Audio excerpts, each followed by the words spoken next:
Из-за проливных дождей затруднено движение автотранспорта на федеральной трассе Колыма. На 286-м километре автодороги около десятка крупногабаритных машин, перевозящих топливо, стройматериалы и продукты, уже который день не могут продолжить движение в сторону Тампонского улуса.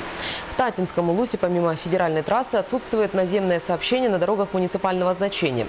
Также в результате выпадения осадков испортилось дорожное полотно на республиканской автодороге Амгам. Затруднен проезд автомобильного транспорта на участке 152 по 154 километр. Сейчас здесь ведутся ремонтно-восстановительные работы. Ориентировочный срок восстановления дороги 4-5 суток. Главное управление МЧС России по республике рекомендует воздержаться от выезда на данный участок автодороги Амгам ориентировочно до 3 июня. На реке Индигирка начался ледоход. С 26 мая на территории Абыйского района введен режим повышенной готовности. Сейчас на месте работает оперативная группа МЧС. Подробнее о паводковой ситуации рассказывает Екатерина Соломова. Группа осуществляет контроль за выполнением противопаводковых мероприятий при прохождении ледохода по реке Индигирка, а также высвобождении судов, находящихся в местах случайного отстоя. 26 мая на территории муниципального района введен режим повышенной готовности. Целью проведения спасательной операции в поселке Белая гора дислоцируется вертолет авиационно-спасательного центра. 4 спасателя, которые готовы к выполнению спасательных работ. Все мероприятия превентивного характера на территории муниципального района проведены, выполнены.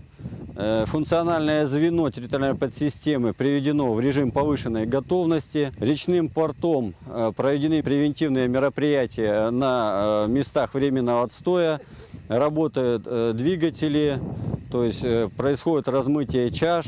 Значит, с помощью проведения превентивных мероприятий, значит, освобождены буксиры в районе Малахчина и в районе Сыпного Яра. По состоянию на 28 мая в 18 часов нижняя кромка ледохода наблюдается выше 1 километра от поселка Белая гора. Верхняя кромка в 20 километрах от ниже райцентра.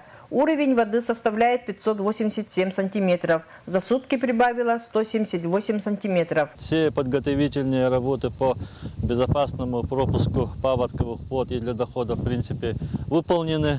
Все превентивные меры были приняты. Руководство улуса держит под контролем оперативную обстановку совместно с группой МЧС России. Екатерина Соломова, НВК Саха, Абый.